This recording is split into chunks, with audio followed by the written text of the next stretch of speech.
Corona की तीसरी लहर के बीच सरकार 1 फरवरी को बजट पेश करेगी, लेकिन क्या आप जानते हैं इस बार बजट बनाने वाली वित्त मंत्री की टीम में कौन कौन लोग हैं? कोरोना और बढ़ती महंगाई के बीच वित्त मंत्री पर अर्थव्यवस्था को रफ्तार देने की बड़ी जिम्मेदारी है।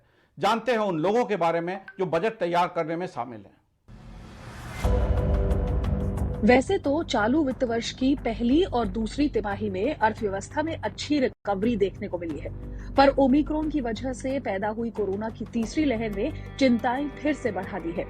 एमएसएमई इंडस्ट्री की पेमेंट साइकिल बिगड़ने लगी है, क्रेडिट फ्लो की रफ्तार फिर से धीमी पड़ गई है। तमाम तरह की रुकावटों की वजह से असंगठित क्षेत्र फिर से मुश्किलों में है। ऐसे में अपना चौथा बजट पेश करने जा रही वित्त मंत्री निर्मला सीतारमण पर एक बार फिर से सबकी निगाहें टिकी होंगी। कोरोना की वजह से मझधार में फंसी अर्थव्यवस्था को बूस्ट देने के साथ साथ वित्त मंत्री को आम आदमी, इंडस्ट्री, नौकरी पेशा सबको राहत देनी होगी। इस प्रक्रिया में वित्त मंत्री के सिपहसालारों में सबसे पहला नाम है टीवी सोमनाथन का। वित्त और एक्सपेंडिचर सचिव सोमनाथन को प्रधानमंत्री का काफी करीबी अधिकारी माना जाता है। उन्होंने प्रधानमंत्री कार्यालय में करीब 2 साल काम किया है। एक्सपेंडिचर के लिहाज से आगामी बजट काफी अहम साबित हो सकता है और उनके ऊपर खर्चे के सही माध्यम ढूंढने की जिम्मेदारी है। बजट मेकिंग टीम में इसके बाद नंबर आता है राजस्व सचिव तरुण बजाज का। प्रधानमंत्री कार्यालय में 5 साल तक इन्होंने काम किया है। आत्मनिर्भर भारत पैकेज के डिजाइन में इनकी बड़ी भूमिका रही है। इनके ऊपर डायरेक्ट इनडायरेक्ट टैक्स कलेक्शन को बढ़ाने और टारगेट हासिल करने की जिम्मेदारी है। आगामी बजट में सरकार टैक्स कलेक्शन टारगेट को कुछ बढ़ा सकती है। वित्त मंत्री की बजट मेकिंग टीम में एक और अहम नाम है अजय सेठ का। संयुक्त सचिव के तौर पर पहले भी वित्त मंत्रालय में इन्होंने काम किया है और अब इनके ऊपर आर्थिक मामलों की जिम्मेदारी है। इनके ऊपर कैपिटल मार्केट, निवेश और इंफ्रा से संबंधित नीतियों में सुधार की जिम्मेदारी है। अगला नाम है विनिवेश सचिव तुहिन कांत पांडे का। हालांकि ये लगातार दूसरा साल है जब सरकार विनिवेश टारगेट से पीछे रह जाएगी, पर इन्हें एयर इंडिया विनिवेश को अंजाम तक पहुंचाने का श्रेय दिया जा रहा है। सरकार आगामी बजट में टारगेट को बढ़ा सकती है। बीपीसीएल जैसे बड़े विनिवेश एजेंट में रहने वाला है। फाइनेंशियल सर्विसेज विभाग के सचिव देवाशीष पांडा बजट टीम की एक और मजबूत कड़ी है। वित्त मामलों से जुड़े फैसलों में इनकी भूमिका सबसे अहम होगी। बैंकों को रिकैपिटलाइज करना, कोविड से प्रभावित सेक्टर का क्रेडिट फ्लो बढ़ाना, बजट में नए वित्तीय स्कीम को शामिल करने जैसे फैसलों में इनकी भूमिका सबसे अहम रहने वाली है। ब्यूरो रिपोर्ट, ईटी नाउ स्वदेश। और इन सारे मुद्दों पर बात करने के लिए हमारे साथ जुड़ गए हैं ex finance secretary SC Garg साहब।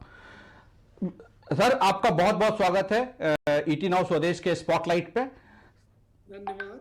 बजट से जुड़े कुछ बेसिक मुद्दे पर आपसे बात करना चाहेंगे अपने दर्शकों के लिए। सर, दर्शक ये समझना चाहते हैं कि बजट क्यों जरूरी है किसी देश का? क्या ये घर का बजट जैसे बनता है वैसे ही देश का बजट बनता है? और कैसे बनता है बजट? इसमें कितने दिनों ये काम चलता है? कौन कौन लोग इसमें शामिल होते हैं? और इसके पीछे का पूरा अगर आप दर्शकों को कुछ समझा सके। देखिए, बजट एक तरह से चाहे आप व्यक्ति का हो, चाहे परिवार का हो, चाहे किसी भी कंपनी का हो, या राज्य सरकार का हो या भारत सरकार का हो, बेसिक प्रिंसिपल ये है कि भाई आपकी आमदनी कितनी है और उस आमदनी के मुकाबले फिर आप कितना खर्च कर सकते हैं। अगर आपको खर्च करने की ज़्यादा ज़रूरत है तो क्या फिर आप कर्जा लेंगे? जैसे आप घर के लिए भी अगर कैपिटल एक्सपेंडिचर करना चाहते हैं, घर बनाना चाहते हैं अपना, तो वो आपकी करंट आमदनी में से होता नहीं, आप कर्जा लेते हैं। उसी प्रिंसिपल और सिद्धांत जो हैं वो तकरीबन वही है, लेकिन मकसद उस एंटिटी का जो है वो अलग होता है। सरकारों का मुख्य उद्देश्य ये होता है जो कॉमन सर्विसेज हैं, पब्लिक गुड्स एंड सर्विस जिसको हम कहते हैं। जैसे भारत सरकार के संदर्भ में देश की सुरक्षा है, डिफेंस पे खर्चा है, देश के एनवायरनमेंट को सुधारने पे खर्चा है, पूरे देश के सिस्टम को, पार्लियामेंट को, इनको चलाने का खर्चा है।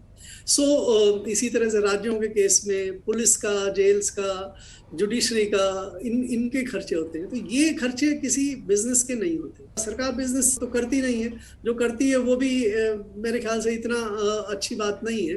तो मुख्यतः जो पब्लिक गुड्स एंड सर्विस के लिए है वो सरकार को देश कहता है कि टैक्स के रूप में लीजिए आप, और टैक्स के रूप में लोग उसको सरकार को देते हैं। और फिर अगर आपका कम पड़ता है जितनी रिक्वायरमेंट है तो आप कर्जा लें।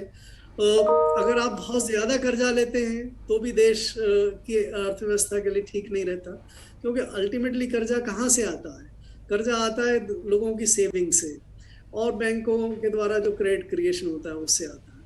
अगर उसमें से उसी से बिजनेस चलते हैं, कैपिटल इन्वेस्टमेंट वहाँ होता है और उसी से घरों में लोग कर्जा लेके अपने घर ड्यूरेबल्स वगैरह बनाते हैं।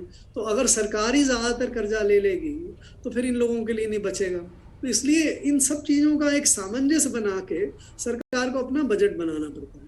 जहां तक आपका सवाल ये है कि कितना समय, अब ये हमारी पुरानी परंपरा चली आ रही है, इसलिए हम लोग शुरुआत तो करते हैं इसकी तकरीबन सितंबर अक्टूबर के महीने में शुरू कर देते हैं, जब सभी मिनिस्ट्रीज और डिपार्टमेंट्स और ऑर्गेनाइजेशंस को लिखा जाता है कि भाई अब आप अपना अनुमान लगाइए, इस साल तक का आपका खर्चा कैसा हो रहा है, बाकी समय में आपको कितना चाहिए अगले साल के अंदर। क्योंकि सरकार की ज्यादातर मिनिस्ट्रीज और डिपार्टमेंट्स हैं वो एक्सपेंडिचर डिपार्टमेंट होते हैं, वो खर्च करते हैं।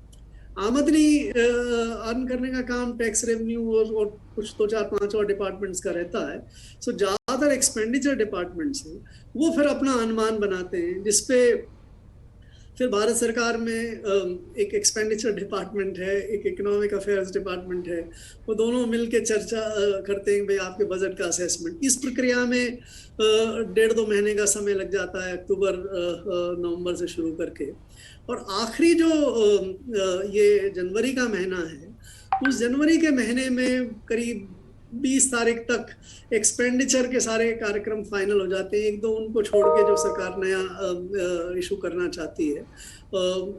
और फिर बजट स्पीच पे आप काम करके और 1 तारीख को सरकार की बजट स्पीच, जिसमें टैक्स के प्रपोजल्स भी होते हैं और एक्सपेंडिचर के प्रपोजल्स भी होते हैं। तो ये बजट की प्रक्रिया तकरीबन 4 एक महीने चल के अल्टीमेटली, और उसके बाद जब बजट पेश हो जाता है तो उसके बाद आप को अपनी डिमांड्स पार्लियामेंट से पास करानी होती है, डिमांड्स पे चर्चा होता है, और फाइनली जब डिमांड्स पे चर्चा हो जाती है तो एक अप्रोप्रिएशन बिल होता है, जिसके माध्यम से पार्लियामेंट परमिशन देती है कि अब आप इन मुद्दों पे इतना इतना पैसा खर्च कर सकते हैं। इसी तरह से एक फाइनेंस एक्ट आता है, जिसके जरिए सरकार के जो टैक्स प्रपोजल्स हैं और जो मनी बिल के हिसाब से और दूसरे परिवर्तन सरकार और नए कानून बनाना चाहती है, कानून में अमेंडमेंट करना चाहती है, उसके बारे में सारे प्रस्ताव रहते हैं और फाइनेंस बिल पास होकर फाइनेंस एक्ट बन जाता है। तो बिल्कुल फाइनेंस एक्ट पास होने के बाद फिर बजट की प्रक्रिया पूरी होती है। सर, आपने आमदनी और खर्च में सामंजस्य की बात की। अब हम ये जानना चाहेंगे कि पॉलिसी इनिशिएटिव्स पे सरकार कैसे डिसीजन लेती है कि हर साल बजट में हमारी प्रायोरिटी क्या होगी, ये डिसीजन कब और कैसे लिया जाता है? तो देखिए, पॉलिसी, हमारा जो बजट है वो देश का इकोनॉमिक पॉलिसी और फाइनेंशियल पॉलिसी का भी एक बहुत बड़ा व्हीकल है।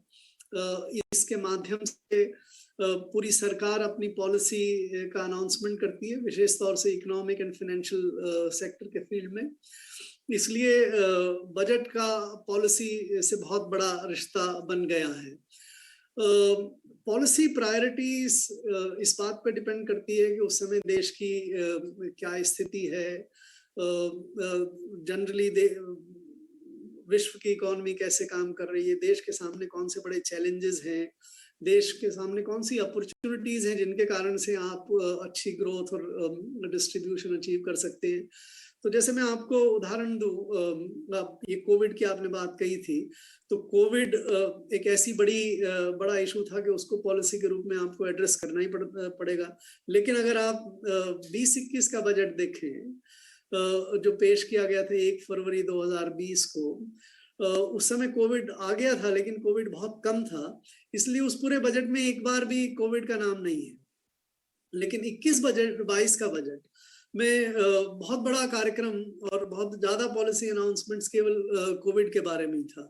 एक 2 लाख करोड़ का बहुत बड़ा बजट अनाउंस किया गया, वैक्सीन फ्री के लिए 35-36 हजार करोड़ रुपए रखे गए, नया जल जीवन मिशन भी उसी का हिस्से में अनाउंस किया। तो इस बात पर निर्भर करता है कि आप जिस समय बजट बना रहे हैं उस समय देश की आर्थिक और वित्तीय स्थिति क्या है, क्या बड़े चैलेंजेस हैं और क्या बड़े अपॉर्चुनिटीज हैं।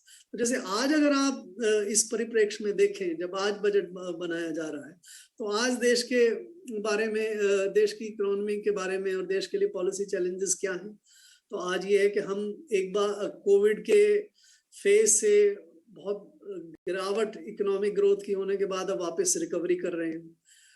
हमारे पास बड़े चैलेंजेस है, फूड इकोनॉमी को कैसे हम डील करें, क्योंकि क्या आप ये जो 5 किलो फ्री राशन 31 मार्च तक दिया हुआ था, इसको आगे बढ़ाएं,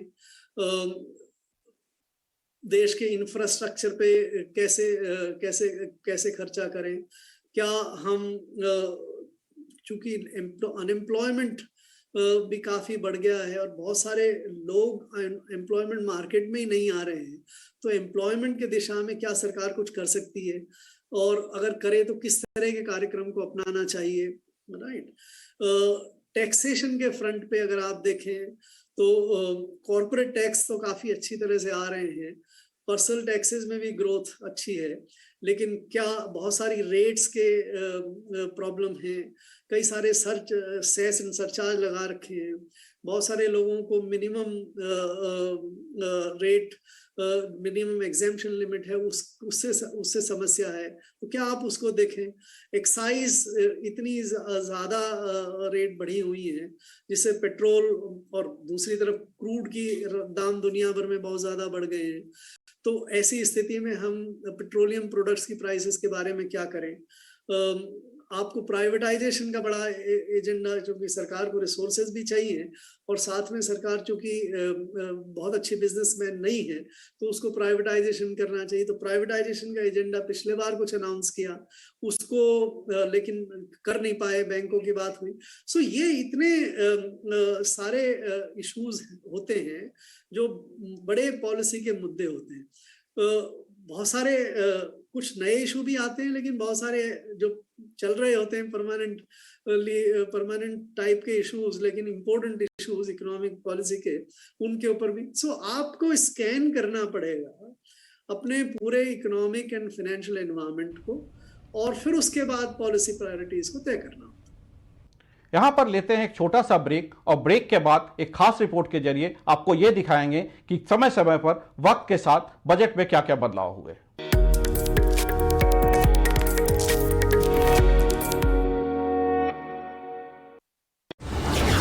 Knowledge partner Deloitte. Co-powered by ET Money. Invest in freedom to choose. Download the app. Co-powered by the all-new Thar. Explore the impossible. Banking partner Bandhan Bank. Absolutely, and you know about the stock market, there is one golden rule, that there are no rules. When history changes, everything changes, and circumstances change. Savings account से business loans तक, insurance से home loans तक, हम करते हैं सभी जरूरतें पूरी। चंडीगढ़ से चेन्नई तक, अहमदाबाद से अगरतला तक, हम हैं आपके लिए उपस्थित। अपनी ब्रांचेस से आपके डोर स्टेप तक, फोन बैंकिंग से नेट बैंकिंग तक, आप चुने अपना जरिया। म्यूचुअल फंड से गोल्ड लोन्स तक, फिक्स डिपॉजिट से पर्सनल लोन्स तक, बंधन बैंक देता है सभी के लिए संपूर्ण बैंकिंग सुविधाएं। बंधन बैंक, आपका भला सबकी भलाई। ये तैयारी है डब्बे में दावत बांधने की, चमकती शर्ट पहनकर ऑफिस जाने की, मोहल्ले के छक्के छुड़ाने की और सच कर दोस्तों से मिलने की। हम हैं भारत और अब हम तैयार हैं खुशी के छोटे बड़े पलों में जिंदगी खुलकर जीने के लिए। भारत को हर रोज तैयार करता है स्नैपडील। सब अच्छी दिख रही हैं यार, कौन सी खरीदूं? ये तो वही बात हुई, 4000 शेयर्स लिस्टेड है, कौन सा लूं? वो तो सबसे आसान है। तुझे 5 पैसा नहीं पता? अब तो सबको पता है। 5 पैसा पर है 4000 स्टॉक्स की रिसर्च, टेक्निकल टूल्स और इन्वेस्टमेंट आइडियाज। डाउनलोड 5 पैसा नाउ। अब तो सबको पता है 5 पैसा के साथ निवेश बिना आसान और लाभदायक भी। Investments in securities market are subject to market risk. Read all the related documents carefully before investing. फिर नहीं तारीख, कोर्ट कचहरी का मैटर है ना, ऊपर नीचे होता रहता है। ये जनाब घुमा फिरा कर सिर्फ आपसे पैसे निकलवाना चाहते हैं। आपकी परवाह करने वाले करते हैं सीधी बात, जैसे करता है IIFL finance. IIFL gold loan, branch में सोना दो, 5 मिनट में पैसा लो, ज्यादा लोन की रकम, झंझट सबसे कम। IIFL फाइनेंस, सीधी बात। ये सारे germs absent. Yes teacher. Perfect attendance. नीम की शक्ति वाला निमाइल हटाए 100 बीमारी फैलाने वाले जर्म्स। निमाइल घर, शुद्ध घर। क्या हाल? मत पूछ यार, फिर से स्टॉक्स में फंस गया। तो स्टॉक्स के साथ बॉन्ड्स, इंश्योरेंस, गोल्ड में बैलेंस कर। इसमें बहुत तामझाम है। तुझे 5 पैसा नहीं पता? अब तो सबको पता है। 5 पैसा है all in one account. Download 5 पैसा नाउ। अब तो सबको पता है 5 पैसा के साथ निवेश बिना आसान और लाभदायक भी। Investments in securities market are subject to market risk. Read all the related documents carefully before investing.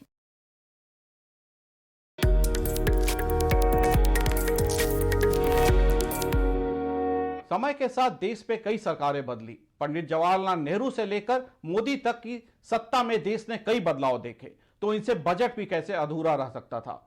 समय समय पर बजट में कई तरह के बदलाव किए गए। आइए इस रिपोर्ट के जरिए जानते हैं कि किस दौर में बजट में किस तरह के बदलाव किए गए। आजादी के बाद देश के सामने आर्थिक तरक्की के 2 रास्ते थे। पहला, अमेरिका और पश्चिमी देशों की तर्ज पर खुली अर्थव्यवस्था और अर्थव्यवस्था में निजी क्षेत्र की बड़ी भूमिका, और दूसरा सोवियत संघ का समाजवादी मॉडल। लेकिन देश ने एक तीसरा रास्ता चुना, जिसे मिश्रित अर्थव्यवस्था कहा जाता है। अर्थव्यवस्था के हर क्षेत्र में देश के पहले प्रधानमंत्री पंडित जवाहरलाल नेहरू के सपनों के रंग साफ दिखाई देते थे। 1950 में संविधान लागू होने के बाद जब पहला बजट पेश किया गया, तो उसमें पंचवर्षीय योजना का जिक्र था और उन्हें लागू करने के लिए योजना आयोग के गठन का खाका पेश किया गया। उस वक्त की सरकार के सामने चुनौती थी देश को कृषि और उद्योग के मामले में आत्मनिर्भर बनाने की। इस दौरान बजट का फोकस खेती और सिंचाई सुविधाओं के विकास पर था, और इसके लिए भाखड़ा नंगल, हीराकुंड और दामोदर घाटी जैसी बड़ी परियोजनाएं बनाई गई, और साइंस टेक्नोलॉजी को बढ़ावा देने के मकसद से 5 IIT कॉलेज खोले गए। यही वजह है कि अगले कुछ दशक अमीरों पर ज्यादा टैक्स लगाने पर फोकस रहा। हालांकि वित्तीय वर्ष 1950-51 में इनकम टैक्स में छूट की सीमा 3600 रुपए से सालाना बढ़ाकर 4200 रुपए की गई। ये बढ़ोतरी करीब 17% की थी। 1957 के बजट में देश में पहली बार वेल्थ टैक्स लगाया गया, जो अगले 60 साल तक चला। 1958 में खुद पंडित जवाहरलाल नेहरू ने बतौर प्रधानमंत्री पहली बार बजट पेश किया, जिसमें पहली बार गिफ्ट टैक्स लगाया गया। अमीर तबके में इस बजट को लेकर पंडित नेहरू को काफी आलोचना झेलनी पड़ी। फिर आया 1963 का बजट, जिसमें सुपर प्रॉफिट टैक्स लगा दिया गया। ये टैक्स कॉर्पोरेट टैक्स और अमीरों पर लगने वाले दूसरे टैक्स से अलग था। 1965 में एक नया टैक्स लाया गया, जिसे एक्सपेंडिचर टैक्स कहा जाता है। लेकिन टैक्स पेयर्स के गुस्से के चलते अगले साल यानी 1966 के बजट से इसे हटा लिया गया। 1966 में टैक्स चोरी और कालाधन रोकने के मकसद से देश में पहली बार वॉलंटरी डिस्क्लोजर स्कीम लॉन्च की गई। इसमें लोग अपनी अघोषित आय का 30% RBI के पास जमा करके पाक साफ हो सकते थे। ये वो दौर था जब देश के पहले प्रधानमंत्री जवाहरलाल नेहरू की मृत्यु हो चुकी थी और देश की बागडोर पहले लाल बहादुर शास्त्री और फिर इंदिरा गांधी के हाथ में आ चुकी थी। 1970 में प्रधानमंत्री इंदिरा गांधी पहली महिला बनी जिन्होंने देश का बजट लोकसभा में पेश किया। ये वो साल था जब देश पाकिस्तान के साथ एक और जंग लड़ चुका था और देश की आर्थिक हालत काफी खराब थी। इस बीच वो 14 बैंकों का राष्ट्रीयकरण कर चुकी थी और उनका फोकस गरीबी हटाने पर ज्यादा था। 1974 में इंदिरा गांधी सरकार ने इनकम टैक्स के ढांचे में सुधार किया। इस बीच देश में इमरजेंसी लागू कर दी गई और 1977 में कांग्रेस पार्टी की सरकार सत्ता से हट गई। मोरारजी देसाई की अगुवाई में जनता पार्टी की सरकार बनी और इस सरकार ने पहली बार देश में नोटबंदी करने का फैसला लिया। हालांकि इस नोटबंदी का आम आदमी पर कोई खास असर नहीं पड़ा। 1980 में जनता सरकार आपसी फूट के चलते गिर गई और एक बार फिर इंदिरा गांधी ने देश की सत्ता संभाली। सत्ता में आते ही 1980 में इंदिरा सरकार ने अपने बजट में विलासित और गैर जरूरी चीजों पर 15% अतिरिक्त टैक्स लगाने का ऐलान कर दिया।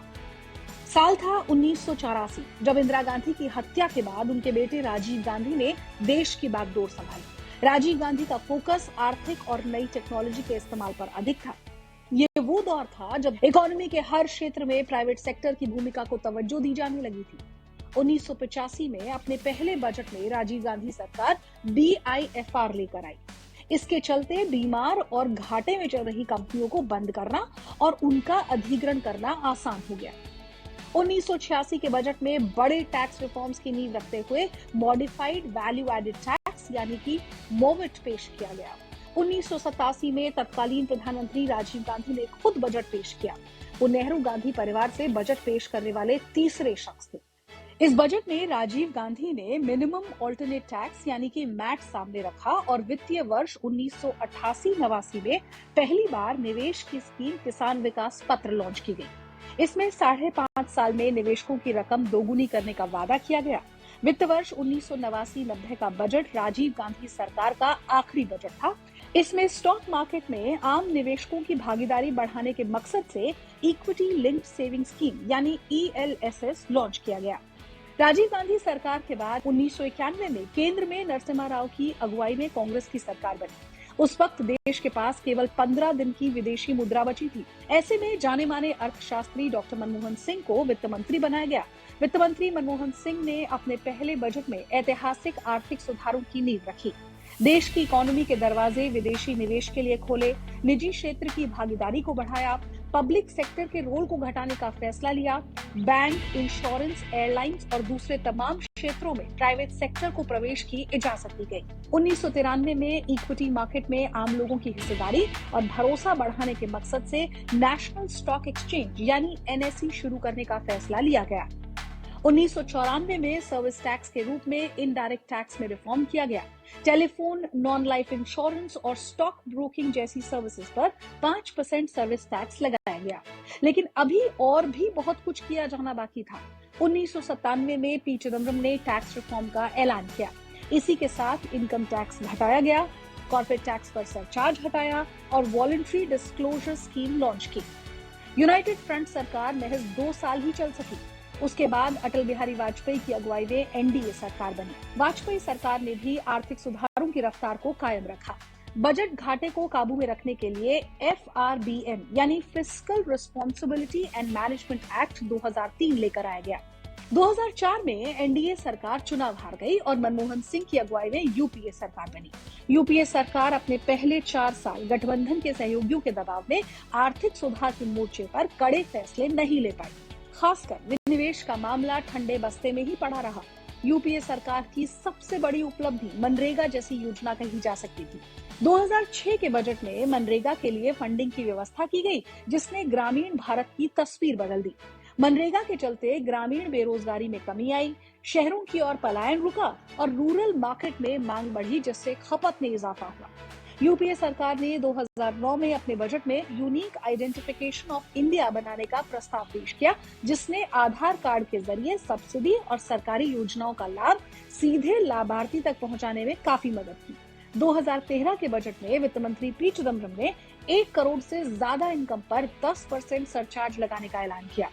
2006-2007 के बजट में UPA सरकार ने GST का खाका पेश किया। हालांकि ये व्यवस्था 2017 में मोदी सरकार के दौरान ही अमल में आ सकी। 2014 में केंद्र में नरेंद्र मोदी की अगुवाई में सरकार बनी।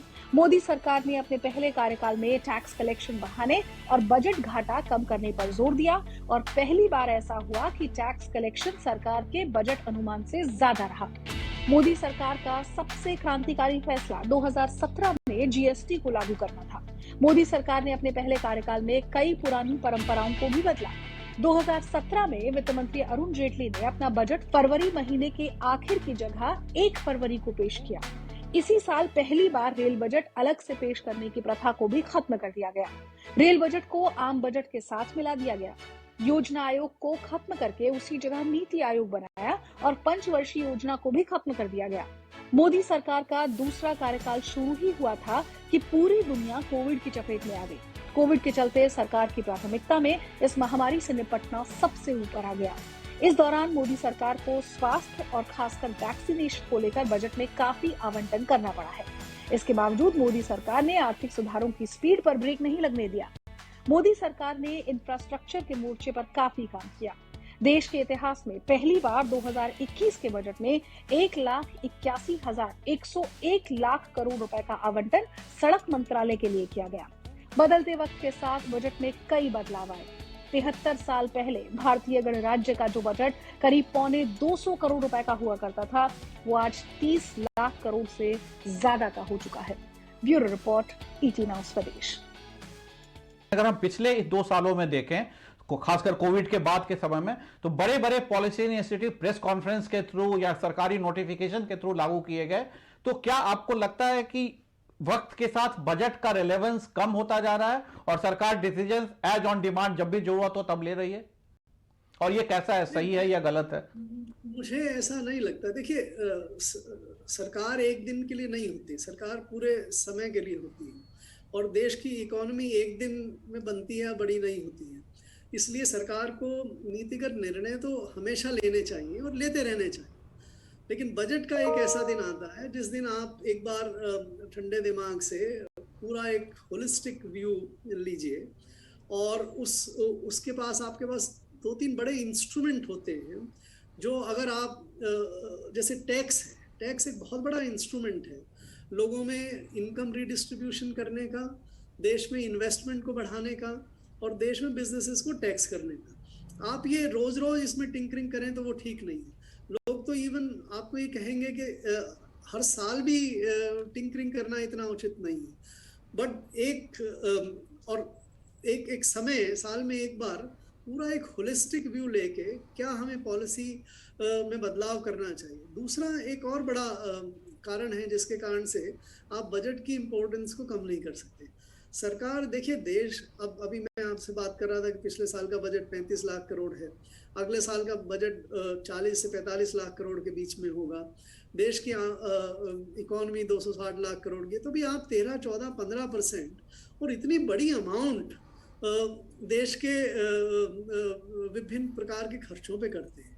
अगर आप वो खर्चे आप इसको विषव्य नहीं कर सकते, उनको अगर आप प्रोडक्टिवली खर्च कर पाए, कैसे कर पाए, तो वो आपको बजट के माध्यम से ही बनाना पड़ता है, राइट। देश में वेल्थ रीडिस्ट्रीब्यूशन, इनइक्वालिटी की बात, ये सब आप केवल बजट के माध्यम से ही कर सकते हैं। तो आई डोंट थिंक के बजट की इम्पोर्टेंस कम होनी चाहिए या इसको हमें भूल जाना चाहिए। इस पे बहुत ज़्यादा ध्यान दे के हमें अपने बजटों को बनाना चाहिए और नीतिगत निर्णय लेने चाहिए। ऑफ कोर्स एक दिन में सारे निर्णय नहीं होते हैं, साल भर का कार्यक्रम चलते रहना चाहिए, लेकिन उसमें कोई कॉन्ट्रडिक्शन नहीं है कि आप साल भर निर्णय लेते रहें, इम्प्लीमेंटेशन करते रहें नीतियों का, और एक दिन पूरा बड़ा इकट्ठे होके कॉम्प्रिहेंसिवली सोच के देश के हित में निर्णय लें, लॉन्ग टर्म। बिल्कुल सर, आपने ठीक कहा कि जो डायरेक्ट टैक्सेज हैं या इनकम टैक्स हैं या कॉर्पोरेट टैक्स है, ये आता है, लेकिन 2017 के बाद से जीएसटी इंप्लीमेंट होने के बाद सारे इनडायरेक्ट टैक्स बाहर आ गए हैं और वो अब बजट में नहीं डिसाइड होता है, वो जीएसटी काउंसिल डिसाइड करती है। तो ये मेरा कहने का मतलब ये था, इसके चलते बजट की लोग मान ये रहे हैं कि रिलेवेंस कम होता जा रहा है और बड़े बड़े इंपॉर्टेंट डिसीजन जो है वो बजट से बाहर ही अनाउंस किए जा रहे हैं। देखो, एक आप डायरेक्ट टैक्सेस तो सारे अभी भी सरकार के पास है, चाहे इनकम टैक्स हो चाहे कॉर्पोरेट टैक्स हो, सरकार उसका निर्णय लेती है। अगर इनडायरेक्ट टैक्स की भी अगर बात करें आज के दिन, तो भारत सरकार का जो जीएसटी के माध्यम से जो सीजीएसटी है, उसकी करीब 6 लाख करोड़ की आमदनी साल में आती है। 2 बड़े इनडायरेक्ट टैक्स, कस्टम्स ड्यूटी और एक्साइज ड्यूटी, वो अभी भी सरकार के पास ही है, जिसका निर्णय सरकार करती है। वो दोनों मिला के भी करीब 5.5 लाख करोड़ के आसपास है आमदनी सरकार की। तो इवन अगर आप केवल प्रत्यक्ष करों के माध्यम से भी देखें तो भी सरकार के पास अभी भी 45 से 50% का स्पेस है जिसके से 50% का स्पेस है जिसके बारे में निर्णय लेना पड़ेगा। और जीएसटी का जहां तक है, सरकार जीएसटी काउंसिल में जाके बात करे, कोई दिक्कत नहीं है, लेकिन काफी बड़ा इनडायरेक्ट टैक्स अभी भी सरकार का इसी बजट के माध्यम से तय होता। तो ये कहना भी शायद उचित नहीं होगा कि इनडायरेक्ट टैक्स पूरी तरह से चले गए, इसलिए उनकी रेलेवेंस नहीं।